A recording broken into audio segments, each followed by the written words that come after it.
Rock God is Stone Cold. The Hellraiser is back. Here we go. Evolution of the Shield. John Cena versus the Showstopper. Hulk Hogan and The Rock in the same ring. You will never take my place at the head of the table. Undertaker with a Hell's Gate submission. Oh my God! What? My God, Michaels just kicked Cena's head off. The Monday Night Wars have come to WrestleMania. It'll be The Rock. It'll be Austin one-on-one. Third and five to the Undertaker. Do you believe in miracles? The streak is over. Hey, what's going on, guys? And welcome back to Rivalries on the WWE podcast on this Friday, December 3rd, as we enter a rare event in WWE, a rare month, I may add, as a pay-per-view-less month for WWE, which just seems like a completely foreign concept nowadays. And maybe we get that in March, if I'm not sure, but typically we even have Fastlane in March. But I gotta say, kind of gotta echo Matt's sentiments as well on this. I am very content that we are not getting the typical TLC pay-per-view that we have been accustomed to for the last 10 years or so, which has become the December pay-per-view, kind of taking the reins from, I believe it was Armageddon. I think Armageddon before TLC had become the December pay-per-view, and TLC really just became a joke of itself. It was a complete gimmick pay-per-view, and especially after last year's TLC, when The Fiend got lit on fire, which seemed to be the unofficial beginning of the downward trend for The Fiend. It was just not a great look for the pay-per-view as a whole, and needless to say, I am happy that we are moving on. But we're not here to talk about TLC. We are here to talk about a rivalry that transpired just about 6 or 7 years ago, as we are going back to the end of 2014, beginning of 2015, for Triple H versus Sting, that culminated at WrestleMania 21. And I gotta tell you that thinking back on this rivalry and reviewing it in my head, preparing for this show, I don't want to say it was one of the most underwhelming rivalries, because I do think that you got a lot out of it that you wanted to. But on one hand, or the first thing I would say about it is that it happened probably 5 years too late, just because all the moving parts, especially Sting, that were involved in it, he was well past his prime. And that's saying something considering the fact that he is still involved in the wrestling industry over on AEW. But at this point, you could already see that in the ring, he wasn't what he had been in WCW or more recently in TNA. And secondly, by the time you got to WrestleMania and you brought back D-Generation X and the NWO, those guys as well were already kind of approaching the back nine of their careers. And the everlasting question as to why they decided to use Triple H as the opponent to Sting in his first ever match in WWE, and something that would ultimately become only one of two matches in WWE. So how this came about was back in 2014, the landscape of the WWE was dominated by the Authority storyline, an angle that had been running roughshod on the product probably for just about 12 months at this point.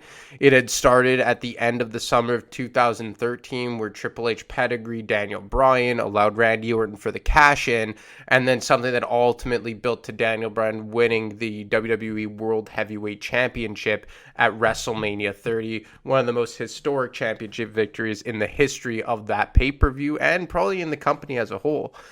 And even though the Daniel Bryan storyline kind of culminated the Authority angle in a way, it kept progressing throughout 2014, because you had Evolution come back, feud with The Shield that led to the Seth Rollins heel turn, and then he became the architect version of himself, and for all intents and purposes, the quote-unquote future of the company backed by the Authority. And this dragged all the way into the fall of 2014. And I know that looking back on this, a lot of people were getting sick of the storyline. And, every Monday Night Raw, it seemed like for just about 13 months, would start with the Authority. I remember they were using the King of Kings theme song. And it was quite tired, and they beat that horse absolutely to death.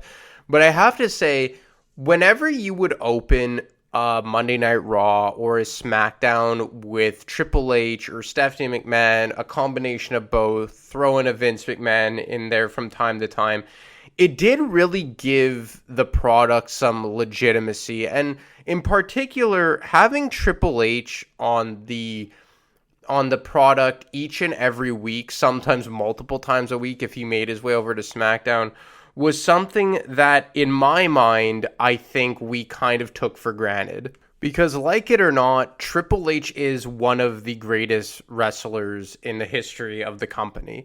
And probably one of, if not the greatest performer of the Ruthless Aggression era. And I would say that in my lifetime, hands down, the best heel that we have seen, although Roman Reigns is really giving him a run for his money right now. So maybe it's something kind of like a sentimental attachment for me, but having Triple H on the product each and every week was something that I kind of enjoyed. And obviously it's a subjective opinion because I grew up in the Ruthless Aggression era and I loved Evolution, the DX and all that. But if I had to venture a guess, I think that a lot of people would take that version of Triple H on the product right now as opposed to what we get right now with the, I forget what his name is, Adam. I forget the current bald guy, the authority figure they have in place right now. But it'll come to me throughout the show, but I'm sure you guys know who I'm talking about. But by the time we reach the fall of 2014, you were kind of getting the feeling that it was coming to a head in some form or fashion, and that was the Authority angle. And they built towards Team Cena versus Team Authority at Survivor Series, back when Survivor Series was its actual own pay-per-view and not a glorified version of bragging rights. And I got to tell you, this was one of the better 5-on-5 Survivor Series matches I've seen in the last decade or so. So on Team Cena, you had obviously John Cena, The Big Show, Dolph Ziggler, Eric Rowan, and Ryback going up against Team Authority, captained by Seth Rollins with Corporate Kane, Mark Henry, Luke Harper, and Rusev. And it ultimately comes down to Dolph Ziggler versus Seth Rollins, which is crazy to say based on where they've positioned Dolph Ziggler on the card for the better part of 3 years now or so.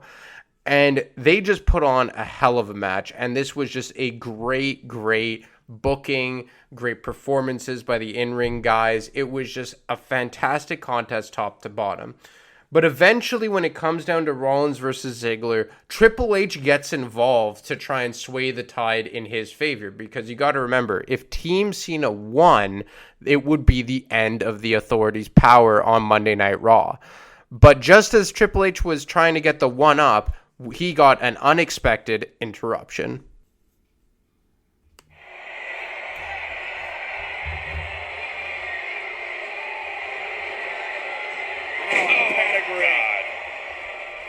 How much more? Triple H, just bring out another official and end this thing. Be done with it. I'm sure that's what he's going to do, Michael. Oh, you know what? Just count the 1, 2, 3 yourself. Go ahead and do that.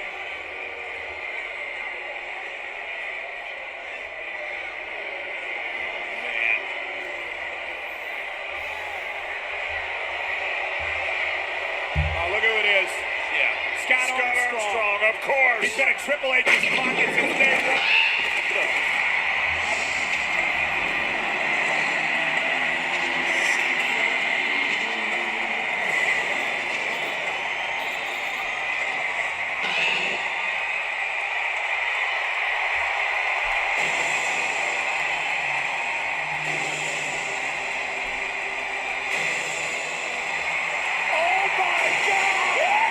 It's Sting!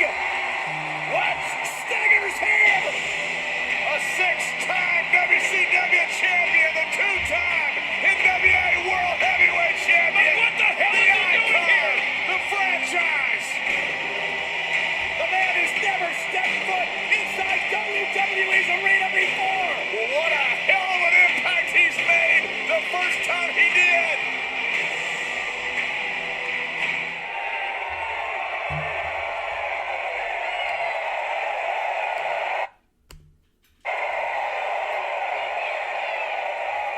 Whoa!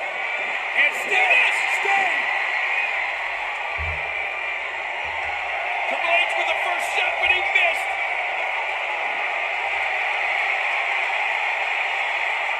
Oh! Stinger strikes.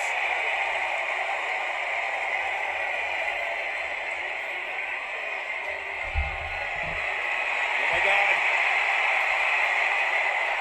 And he pulls Ziggler into the cover of Seth Rollins.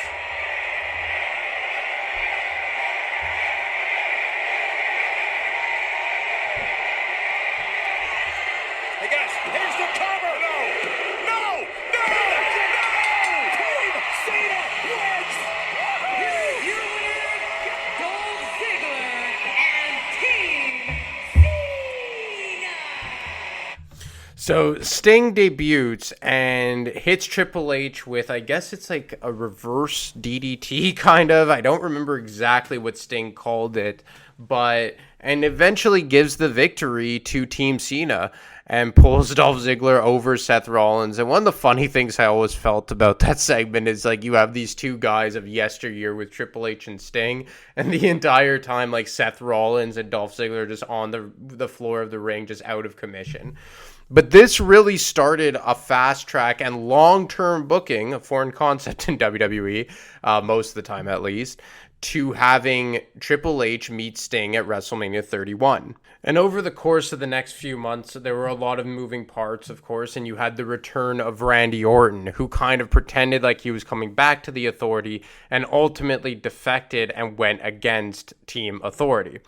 And this was kind of like a sub-storyline going on right under the nose of the Triple H versus Sting kind of angle, because Triple H went away for just about a month and then was brought back by John Cena with the whole Edge and Seth Rollins type of angle. And when he finally did return, it took a while for you to see the one-on-one encounter between Triple H and Sting. And eventually what it built to was Randy Orton versus Seth Rollins as well at WrestleMania 31. And during all this, you had Randy Orton kind of having altercations with Triple H as well, because the Authority were one big faction.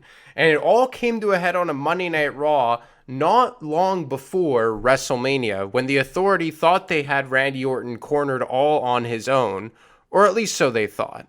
Just get his hands on that one-man Seth Rollins. Orton made Seth suffer last week. Get ready for a little turnabout fair play, Randy. Orton standing his ground, equalizer in hand. Here come the Authority. What on earth?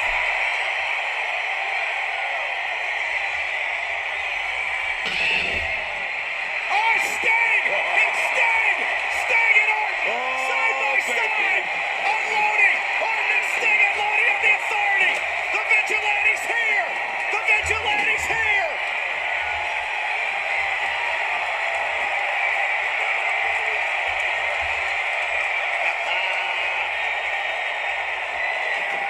Stinger splash!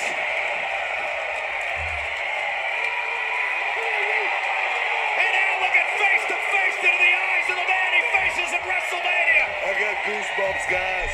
What a moment! This is gonna be great. And Noble gonna suffer it. Goodbye, Jamie. And this is for Triple H. The Scorpion Death Drop. 13 years in the making, guys. This is long, well overdue. The six-time WCW Heavyweight Champion Sting, the Icon. And again, Sting is stuck into the game. And now it's Orton's turn. Here we The go. Viper strikes with an RKO.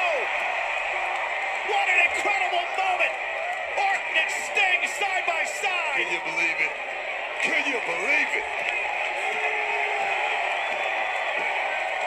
Who would ever thought they'd see this? Sting's ready. Sting's ready for the biggest moment of his career. So this was a really cool moment, because you had kind of had Randy Orton, who not was lost in no man's land at this time. He had just returned, turned babyface on the Authority, but he was a guy that, even though he had just come off of being world champion, that he had dropped the belt just a year ago at this time, it was a few years where Randy Orton kind of seemed to be playing second fiddle. Like, even when he was the WWE World Champion, it was kind of like he was just the pawn for Triple H, kind of like The Rock was to Vince in the corporate champion angle in 1998, 99. So Randy Orton kind of being front and center here and then aligning himself with Sting. You see it in this clip and you hear it like it was like Randy Orton got a jolt of energy, and it made his match with Seth Rollins at that WrestleMania feel all that important. And then focusing in on Triple H versus Sting, it was just such a cool visual to see Sting on Monday Night Raw get the one-up on Triple H against the Authority. And it really made you feel excited for this match, because I'm not going to lie, I had a bit of trouble getting amped for this, because as much as, Sting was such a historic character, such a historic figure in pro wrestling, you had never seen him in a WWE environment. And again, you had to know that he was well past his prime. And whenever guys are well past your prime, you wonder, like, is it going to feel the same? Is it going to feel cool? And another thing is that I always thought, like the most of you, I'm sure, that if he would ever show up at in WWE on Monday Night Raw or show up at a WrestleMania, that it would 100% be at against The Undertaker. And then for him to go against Triple H, one of the last guys you would have expected him to compete against in his first ever match at his first ever WrestleMania, I was thinking to myself, like, but why? But I guess when you really break it down, Sting was the vigilante, the anti-hero, a guy to stand up to the NWO back in WCW in the Nitro days, and now he was going against the system in the Authority. And Triple H, for all intents and purposes at this time, was the biggest heel managerial role, kind of taking the reins from Vince McMahon like he was in the Attitude and Ruthless Aggression era. So by the time we got to WrestleMania, it felt like it was a big time moment. It felt like it was going to be a big time match. And WrestleMania 31, on a side note, was one of, in my mind, the best WrestleManias of all time. And that's saying something. But WrestleMania 31 was a card that they absolutely knocked out of the park. And in the last 15 years, I would say it's easily the best WrestleMania. Like, for me, you have WrestleMania 17, undisputed best show of all time WWE has ever put on. WrestleMania 20 as a close second, and then WrestleMania 31. And that's saying something as a guy who grew up in the tail end of the Attitude era and grew up fully through the Ruthless Aggression era. So for me to cite a pay-per-view that took place in 2015 as one of the best manias and pay-per-views of all time, that's really saying something about what I thought of that card. And the other part of this is that they built to this match almost with never crossing paths on the way to getting there. And I know I just played the clip of Sting saving Randy Orton from the Authority, but before that, when they actually agreed to the match, it wasn't even in a face-to-face capacity. It came in the way of Triple H cutting his own promo in the ring and then getting an answer from Sting, but not in the way of face-to-face. Eat, sleep, and breathe WWE. While others have come and gone, I have stayed here. My blood, sweat, tears, passion, all to make this a better place. And all of that, all of it, life's work, almost all taken away because of one man. Sting. Sting, the face of WCW. WCW, the company I helped destroy. And now 14 years later, Sting finally gathers up the guts to do something about it. Because for 14 years, he stayed away. Because for 14 years, he knew that if he came here, I would personally expose him. And now, for whatever reason, at Survivor Series 14 years later, Sting finally decides to take his shot. And when he takes his shot, does he do it like a man? No. He attacks like a coward. Well, Sting, I am a man. And I am calling you out at Fastlane to stand in this ring face to face with me. And I will look you dead in your eye and I will explain to you why you were right to stay away for 14 years. And if you agree to never show your face here again, then I will let you leave Fastlane with your dignity intact. I'm a patient man. I am a patient man, but I have called Sting out like a man for 2 straight weeks with no answer. I'm just going to stop it right there quickly, but Triple H is such a damn good promo, isn't he?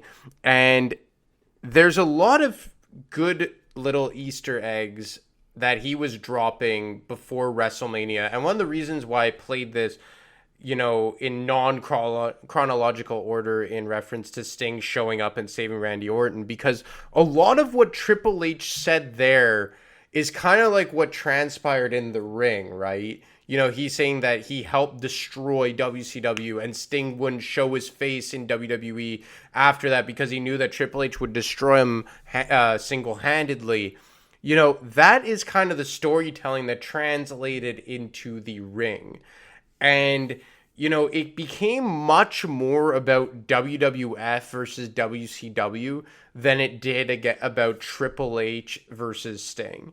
And that's, I guess, maybe one of the bigger criticisms I have about this storyline, because Sting is such an iconic character and one of the most mythical, I guess, figures in professional wrestling, because he was the only guy that didn't defect to WWF, even after the wars were over, that when he finally did show up, you were expecting this great big storyline that was centered around the mystique of Sting. And what it ultimately became was he was the face of WCW and Tripp was the face of WWE. And while that was cool, and I do think that there were some positives that came out of going down that angle, which we'll get to in just a moment, I do think that they could have done more in the way of focusing on the character of Sting. Case in point, had they done Sting versus The Undertaker, that wouldn't have been WWF versus, or WWE versus WCW. That would have been arguably the two most mythical characters in the history of professional wrestling. But Triple H, arguably the most pure-blooded WWE guy, against Sting, the most pure-blooded WCW guy, it kind of became much more than just those individual characters. It became like the Monday Night Wars coming back to life. Something, again, would play a big factor in the match itself. So Sting ultimately accepts and sends a message on the Titantron that he accepts the match against Triple H. And then when we finally do get to the match against Sting and Triple H, and the match is playing out, we quickly realized that it was going to be much more than WCW versus WWF, and much more than Sting versus Triple H. It was going to be about two iconic factions that helped their respective companies go to war with each other in the late 1990s.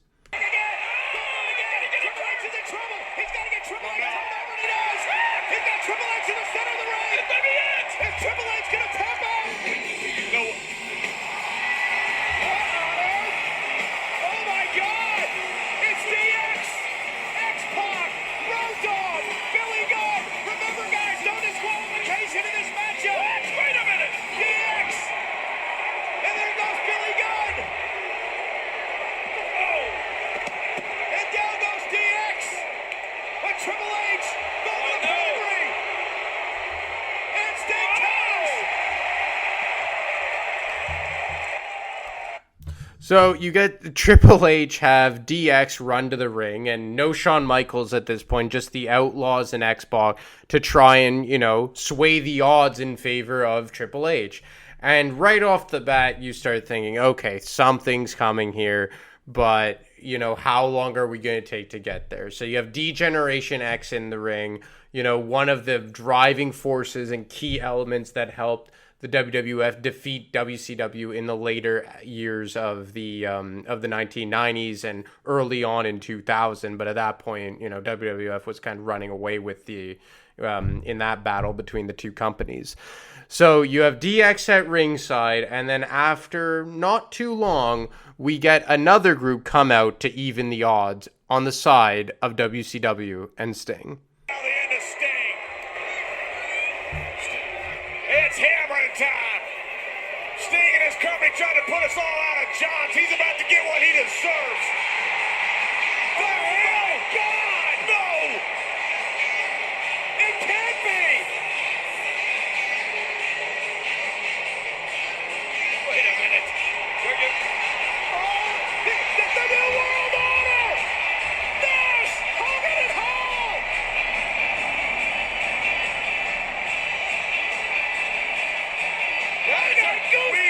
We just gone through a time warp. We got DX out here. We got Triple H. We got Sting. We got NWO. This is incredible. But who is NWO coming for? I don't know. They had their problem with Sting for years and years and years.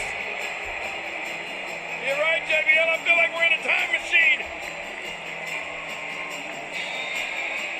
This is a fight we wanted to see in the 90s. It may be a little late, but it's coming. Get after it, boys. Here we go. The Monday Night Wars have come to WrestleMania. Oh, my God. DX, the NWO. DX is out, and Triple H is face to face. Behind you. No. Damn it.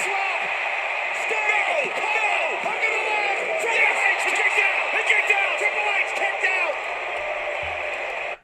I always felt that JBL ruined that little part of the match when the NWO was coming to the ring, when him saying like, but who is the NWO coming for? Like, because, playing on the fact that Sting was against the NWO for years in WCW. But come on, we all know that they were coming out to side with Sting, and I understand what he was trying to do, but I just found that such a dumb comment. Like, what, they were going to come out and gang up on Sting? Like, just a stupid call by JBL. But it was a cool moment, even though, you had the Silver Fox at this point, Kevin Nash, who was arguably in the best shape of all the guys involved, maybe not more so than Billy Gunn, and Scott Hall, who had just gotten himself back on the right road. He was sober now. So it was cool to see. Oh yeah, and Scott Hall even took a bump in this, in the brawl on the outside, but it was really cool to see the NWO square off against D-Generation X, even though it was,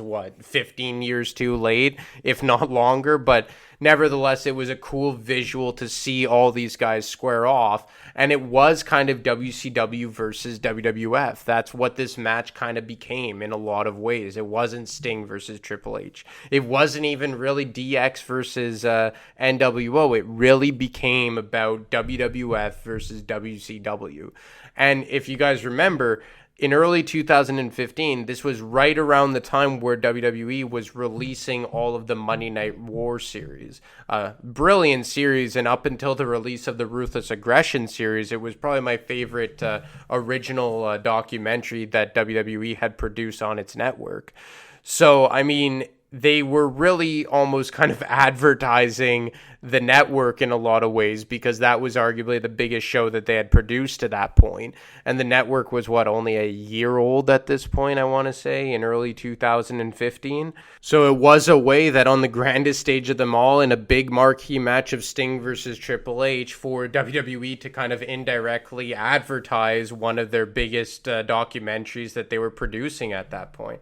And obviously later on in the match, we get Shawn Michaels show up, sweet chin music, Sting, while he has the sharpshooter locked in on Triple H. And then ultimately, to the surprise of many, in a very, very underwhelming finish, you get Triple H hit Sting with the head of the sledgehammer and get the 1-2-3. And one of the most questionable booking decisions I think we could all agree on in the history of the company. And Sting goes down as never winning a singles match in WWE because he lost this match and then he would go on to lose against Seth Rollins just about 6 months later at the Night of Champions pay-per-view, a match that he got really severely injured in off of a botch buckle bomb by Rollins. And I mean, I understand that on one hand, it was Vince's last way of getting, kind of a middle finger and an FU to WCW. And also that Triple H had a lot more runway left than Sting in terms of his in-ring career. Like, hell, not even 1 year later, Triple H was the WWE champion again and walked into the very next year's WrestleMania as the world champion. And then even beyond that, he had, several big-time in-ring matches left. His match against Rollins at WrestleMania, the mixed tag team match with Angle, Stephanie, and Rousey. He had another match with Randy Orton at Super Showdown.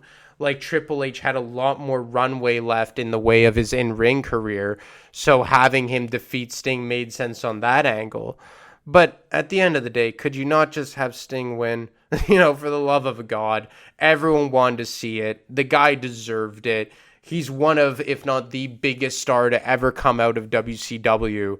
But I mean, I guess, like I said in the beginning, it was kind of Vince's last way to give a middle finger to WCW. But that doesn't change the fact that it is one of the most questionable booking decisions in the history of WrestleMania. But anyway, guys, that's all I got for you tonight. I hope you enjoyed Triple H versus Sting, or WWF versus WCW, if you want to take that road. I guess both are eligible for this particular Rivalries episode. But as always, you can get me on Twitter at ADemarco25. You can get Matt on Twitter at wrestling_audio. Or you can email him at realwwepodcast@gmail.com. Anyway, guys, stay safe out there. And as always, I'll talk to you next week. Thanks for listening to the WWE Podcast. Don't forget to subscribe on your favorite podcast app so you don't miss a show. Or head to WWEpodcast.com. And for all of these shows ad-free, head over to patreon.com/WWE Podcast. Until then, we'll see you next time.